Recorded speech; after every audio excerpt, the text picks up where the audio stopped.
आने और आपसे गुफ्तगू करने का मकसद ये है कि दो अहम पॉइंट हैं जिस पर मैं आपके मालूमात शेयर करूंगा जो इलेक्शन कमीशन इस हवाले से अपने इक़दाम उठा रहा है। सबसे पहला है कि आम इंतखाबात जो 2023 में होने उसमें अभी कम वक्त रह गया है, उसकी जो तैयारियां करनी है उस हवाले से, और दूसरा जो लोकल गवर्नमेंट के इलेक्शन अभी हमारे सूबे में होंगे उस हवाले से आपसे डिस्कस करूँगा। सबसे पहले हम आम इंतखाबात बात करेंगे तो आम इंतखाबात आपको पता है कि इलेक्शन कमीशन की ज़िम्मेदारी है कि वो शफाफ गैर जानिबदाराना कराए, और इस हवाले से जो हमारे इलेक्टोरल रोल्स हैं, इंतखाबी फ़रिश्ते हैं, वो गलतियों से पाक तैयार करना ये इलेक्शन कमीशन की ज़िम्मेदारी है। ये एक बेसिक रिक्वायरमेंट है जनरल इलेक्शन करवाने के लिए। तो इस हवाले से इलेक्शन कमीशन ऑफ पाकिस्तान ने door to door verification of electoral roll का काम शुरू कर दिया है, जो कि शुरू हो गया। उसका आधा पीरियड तकरीबन गुजर चुका है। इस हवाले से हमने मुख्तलिफ स्टाफ मुकर्रर किया हुआ है। 3275 हमारे वेरीफाइंग ऑफिशल्स हैं जो जिनको मुख्तलिफ सेंसस बनाकर असाइन किए गए हैं, किसी को 2 किसी को 4 आबादी के हिसाब से, और उनके ऊपर सुपरवाइज़र भी हैं जो कि 831 हैं।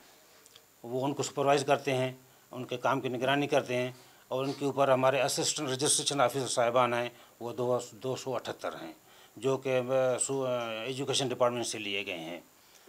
तो ये है। बाकी जो रजिस्ट्रेशन ऑफिसर रहते हैं वो हमारे डिस्ट्रिक्ट इलेक्शन कमिश्नर होते हैं। वो आपको पता है 34 डिस्ट्रिक्ट हैं, हमारे 34 ही रजिस्ट्रेशन ऑफिसर हैं। तो ये अभी डोर टू डोर वेरिफिकेशन काम शुरू हो चुका है और 40% से ऊपर वेरिफिकेशन का काम मुकम्मल हो चुका है, और ये मरहला हमारा चलेगा 6 दिसंबर तक। 6 दिसंबर तक हमारा डोर टू डोर वेरिफिकेशन होगी। इसके बाद जो काम होगा, इसकी डेटा एंट्री का काम होगा, उसके लिए भी एक ही महीना है। अगला नेक्स्ट महीना जो है वो इसकी डेटा एंट्री का होगा। उसके बाद ये तमाम लिस्टें डिस्प्ले सेंटर पर रखी जाएंगी, जिसके लिए हमने 1473 डिस्प्ले सेंटर कायम कर दिए हैं, जिसका प्रोसेस उससे नेक्स्ट महीने में आएगा। और उसके साथ साथ हमने रिवाइजिंग अथॉरिटी लगा दी हैं जो फार्म 15, 16, 17 की वसूली करेंगे और उन पर अपने फैसले सादर करेंगे। इस तरह आखिर में अप्रैल में जाकर हमारी लिस्टें फ़ाइनल हो जाएंगी। ये एक अहम काम है। इसके लिए इलेक्शन कमीशन ने ये कहा है कि तमाम सूबे में बल्कि पूरे मुल्क में इसकी मुकम्मल तशहीर की जाए। किसी को कोई मसला हो, किसी को आगाही नहीं हो, तो इस हवाले से हमने ये कहा है कि आपका चूँकि बेसिक काम ही यही है कि जो हुकूमत इक़दाम उठाती है, बिलख़ुसूस honourable election commission of Pakistan, उसकी आइनी ज़िम्मेदारी है कि इंतख़ाबी फ़रिश्ते तैयार करे। तो ये इस वक्त हमारा प्रोसेस चल रहा है, और इसमें हर जगह हमारे डिस्ट्रिक्ट इलेक्शन कमिश्नर एक्टिविटीज़ कर रहे हैं, वहाँ के लोकल नुमाइंदों के साथ ब्रीफिंग कर रहे हैं, उनसे मीटिंगें कर रहे हैं। और इसके अलावा इस ज़रूरत को महसूस करते हुए ऑनरेबल इलेक्शन कमीशन के जो मेंबर हैं हमारे बलूचिस्तान के शाह महमूद जतोई साहब, उन्होंने भी पिछले हफ्ते से इस सूबे का विज़िट शुरू कर दिया है। तो पिछले हफ्ते उन्होंने कल्लार डिवीज़न और मकरान डिवीज़न का विज़िट किया है, और आज वापस आए हैं, और कल से वो मज़ीद नसीराबाद डिवीज़न और सिबी डिवीज़न का विज़िट करेंगे। तो आपसे गुजारिश है कि वहाँ भी इनको मुकम्मल कवरेज दी जाए और इस हवाले से इसकी अहमियत को उजागर किया जाए। और इसके बाद हम लोरलाई डिवीज़न भी है, मैंने रक्षान डिवीज़न है, यहाँ मैं ख़ुद भी जा रहा हूँ, मेरे जॉइंट इलेक्शन कमिश्नर साहब हैं और दूसरे जेपी साहब हैं, वो भी जा रहे हैं सूबे में, हर ज़िले में जाकर विज़िट कर रहे हैं, ताकि देखा जाए कि कहीं काम में कोई सुस्ती तो नहीं है, क्या क्या इश्यूज़ आ रहे हैं। जैसे कि एक इशू ये आ रहा था कि हमारे जो स्टाफ है, वेरीफाइंग स्टाफ, वो एजुकेशन से लिया गया है, तो उनको जो उनके अफसरान हैं, DO साहिबान, वो उनको छोड़ नहीं रहे हैं कि स्कूल टाइम को ख़त्म करने के बाद जाएँ। आपको पता है दिन छोड़ें, अगर ये स्कूल टाइम के बाद काम शुरू करते हैं तो फिर हमारा काम इसमें सफ़र होता है। इसलिए हमने भी चीफ सेक्रेटरी साहब को भी लिख दिया है और सेक्रेटरी एजुकेशन को भी लिख दिया है, तो इंशाल्लाह ये मसला अभी हल हो गया है। तो इसके बाद हमारा अगला जो मरहला है वो है लोकल गवर्नमेंट इलेक्शन का। उसके हवाले से हमें सुप्रीम कोर्ट ने हिदायत जारी कर दी है कि आपने इस काम को जल्दी करना है। तो इस हवाले से इलेक्शन कमीशन ने बारहा चीफ सेक्रेटरी साहब के साथ और सेक्रेटरी लोकल गवर्नमेंट के साथ उनको वहाँ बुलाया है, उनको हिदायत जारी की हैं।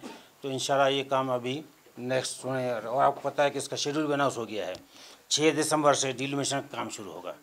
इसकी पहली जो अरेंजमेंट होगी 6 दिसंबर से 20 दिसंबर तक, उसके बाद बाकायदा जो काम शुरू होगा वो 21 दिसंबर से शुरू होगा। तो ये इस हवाले से है। इसमें ये कुछ कानूनी पेचीदगियाँ हैं जिसको इलेक्शन कमीशन और मुतल्लिका जो हमारे सूबाई गवर्नमेंट है उससे मिलकर उसको कर रहे हैं, बिलख़ुसूस कानून साजी के हवाले से। यानी जो नए टीयर उन्होंने बनाए हैं, कुछ म्यूनसिपल कॉरपोरेशन बढ़ा दिए हैं, कुछ म्यूनसिपल कमेटियाँ बढ़ा दी हैं, या उनकी जो कवानीन ने चेंज कर दिए हैं कि मिसाल पहले अगर एक वार्ड 15 सूबे था तभी उसको बढ़ा दिया है या कम कर दिया है।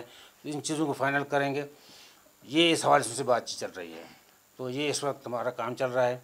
और इसके बाद फिर हमने जो लोकल गवर्नमेंट की जो हेल्प बनी होगी उसके कमेटियां भी हमने बना दी हैं और नोटिफाई भी हो गई हैं, जिसका जो हेड है हमारे हर ज़िले का डिस्ट्रिक्ट इलेक्शन कमिश्नर। इसके अलावा हमने रेवेन्यू डिपार्टमेंट से भी असिस्टेंट कमिश्नर या एडिशनल कमिश्नर या तहसीलदार उसके मेंबर बनाए हैं। तो हर कमेटी में 3 मेंबर हैं। उसका हेड है हमारा DEC, डिस्ट्रिक्ट इलेक्शन कमिश्नर। जो हमारा इलेक्शन एक्ट का सेक्शन 27 है गलबन, उसके तहत जो शनाख्ती कार्ड में जो 2 एड्रेस होते हैं, एक होता है मौजूदा, एक होता है मुस्तकिल, उसके अलावा उसका वोट कहीं दर्ज नहीं हो सकता। इसी हवाले से डोर टू डोर जा रहे हैं ताकि जो बंदा वहीं पर रह रहा है उसका कार्ड में पता भी वही है, तो उसी को हम कर रहे हैं। अगर बाकी कोई ऐसा वाला दूसरा होगा तो वो अनवेरीफाइड हो जाएगा। जी, मजीद अगर कोई वेरिफिकेशन लिए जो वोट दी गई है, वोट मेरे घर वाले के वोट वहाँ पे वो मैच नहीं कर रहे हैं, 277 की वजह से 400 पता नहीं 86 में आ गई थी। इस हवाले से उन्होंने वेरीफाई की तो ये यहाँ पे हैं, मतलब इतना डिफरेंस क्यों आ रहा है इस हवाले से? पहले डेटा एंट्री 277 पे मेरा सीरियल नंबर था, अभी 486 से भी अब चली गई, क्या वजह है ये? इसकी क्या वजह से? एक तो ये एक ड्राफ्ट रोल है, बाकी आप उसको देखें। ये पोजीशन ऐसी है कि हर महीने जब हमारे पास एक इलेक्ट्रोल्स के लिए कोई आदमी अपना एप्लीकेशन देता है ना, नाम एंटर करवाता है, तो एक उस वक्त आपका नाम 277 पर था। इसके बाद कई लोगों ने दरख्वास्त दी और उस इलाके के अंदर लेट से 100 आदमियों के नाम का इंदराज हो गया, तो अब आपका सीरियल नंबर 377 पे आ रहा है। और ये ड्राफ्ट इलेक्ट्रोल्स हैं, फाइनल नहीं है। जो फाइनल इलेक्ट्रोल का सीरियल नंबर होगा वो फाइनल होगा। कि time to time data entry की वजह से वो सीरियल चेंज होता रहता है, क्योंकि हर आदमी अपने घराने नंबर में जाएगा ना, तो घराना नंबर जहाँ होगा इस वजह से शायद नंबर हम आगे हो सकते हैं। लेकिन जब ये फाइनल हो जाएगा तो फिर ये अपडेट हो जाएगा 8300 पे। फैयाज साहब ये बताएं, आपने खुद भी जिक्र कर दिया कि बलूचिस्तान गवर्नमेंट ने एक एक्ट तो बनाया था, मंजूर नहीं हुआ, कैबिनेट से वो डेफर हुआ। उसमें मसले नोटिफिकेशन में जैसे आपने लिखा है 2010 के एक्ट के मुताबिक आप लोकल गवर्नमेंट के इलेक्शंस करवाएंगे। एक तो ये क्वेश्चन है। दूसरा ये है कि अगर वो आ जाता है नया जो भी उसका बिल वो लेकर आ रहे हैं, उसमें चीज़ें तब्दील होंगी और आपने अभी से ही 16 तारीख से या 6 तारीख से जो आप 21 तक अपना काम कर रहे हैं वो तो फिर आपको दोबारा करना पड़ेगा। क्या वजह है कि इतनी उजलत क्यों है, क्यों वक्त नहीं दे रहे आप गवर्नमेंट को? अच्छा, बिल्कुल आपका सही सवाल है। जहाँ तक जो आप कह रहे हैं कि एक्ट की बात है, उसके हवाले से इलेक्शन कमीशन ने इनको 12 बुलाया है। और आपको याद होगा कि हमने फरवरी 2019 में डिलिमिशन कर ली थी, लेकिन फिर परमानेंट गवर्नमेंट ने स्टे ले लिया था और यही कहा था कि चूँकि आबादी बढ़ गई है, ये चीज़ें हो गई हैं, तो हम इसको एक्ट को हम बढ़ाना चाहते हैं, अपनी सीटें बढ़ाना चाहते हैं। लेकिन वो 2 साल बल्कि मेरे ख्याल 2.5 साल गुजर चुके हैं, उन्होंने इस हवाले से कुछ नहीं किया। फिर हमने सुप्रीम कोर्ट से रब्ता किया तो सुप्रीम कोर्ट ने फिर स्टे उठा लिया। ये रिसेंटली बात है। इसके बाद हमने काम शुरू कर लिया है। जहाँ तक जो एक्ट की बात है वो ये है कि हमने चूँकि इनकी डिले को देखते हुए कि हो सकता है ये हमें उस टाइम लाइन में प्रोवाइड नहीं कर सकें, तो हमने जो 2013 में जो हम इलेक्शन करवाए थे उसी टीयर पर हमें अपनी तैयारी शुरू कर दी है। तो अगर नया एक्ट आएगा फिर आप क्या करेंगे? ये इसके हवाले से ये है कि ऑनरेबल इलेक्शन कमीशन इस पर फैसला करेगा कि इस डिले उसको कबूल करता है या नहीं करता है। अगर करेगा तो फिर नए हिसाब से होंगे, अदरवाइज़ जो हम तैयारी कर रहे हैं वो पुराने एक्ट पे कर रहे हैं।